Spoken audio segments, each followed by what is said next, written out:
कभी एक सच पूरी जिंदगी बदल देता है और कभी दूसरों की जिंदगी भी। यह कहानी उसी सच की है। आखिर तक सुनिएगा, क्योंकि आखिर में वह मोड़ है जो दिल हिला देता है। पुराने बगदाद की बात है। उस वक्त शहर इल्म, तसव्वुफ और रूहानी नूर का मरकज था, और इस शहर के बीचों बीच एक नौजवान रहा करता था, अब्दुल कादिर, जिन्हें दुनिया बाद में गौ से पाक के नाम से जाने लगी। बचपन से उनका दिल नेकी की तरफ झुका हुआ था। ये वही वक्त था जब उनकी वालिदा ने एक बात कही थी कि बेटा, कभी झूठ मत बोलना, चाहे हालात कैसे भी हों। एक दिन का सफर और इम्तिहान की आग। जब वे इल्म हासिल करने बगदाद जा रहे थे तो लगभग 100 किलोमीटर का लंबा सफर करना पड़ा।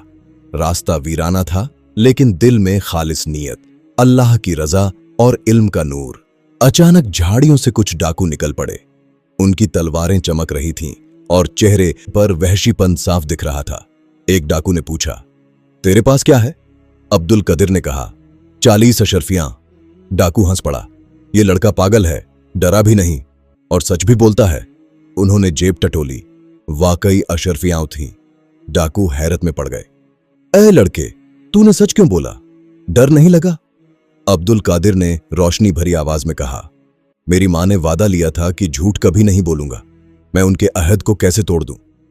यह बात सुनकर सरदार का दिल कांप उठा। उसकी आंखों में आंसू आ गए।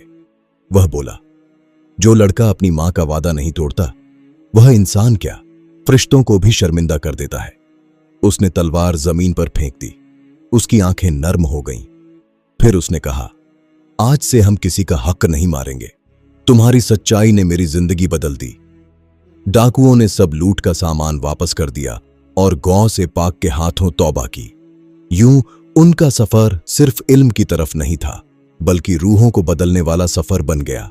गौ से पाक की रूहानी ऊंचाई वक्त गुजरा और बगदाद की गलियों में एक आवाज मशहूर होने लगी। यह वह शख्स है जिसकी दुआ से मुश्किलें आसान हो जाती हैं, जिसका दिल अल्लाह की तरफ ऐसा झुका है कि फरिश्ते भी उसके लिए दुआ करते हैं। उनके दरबार में अमीर भी आते, गरीब भी, लेकिन गौ से पाक कहते, सबसे बड़ा करिश्मा यह है कि इंसान अपने दिल को साफ कर ले। जब दिल से धोखा और घमंड निकल जाए तो दुआ खुद आसमान तक पहुंचती है। लोगों ने उनसे चमत्कार देखे, लेकिन उनके चेहरे पर हमेशा खामोशी और तवाज़ो रहती। वे कहते, मैं कुछ नहीं, सब कुछ अल्लाह है।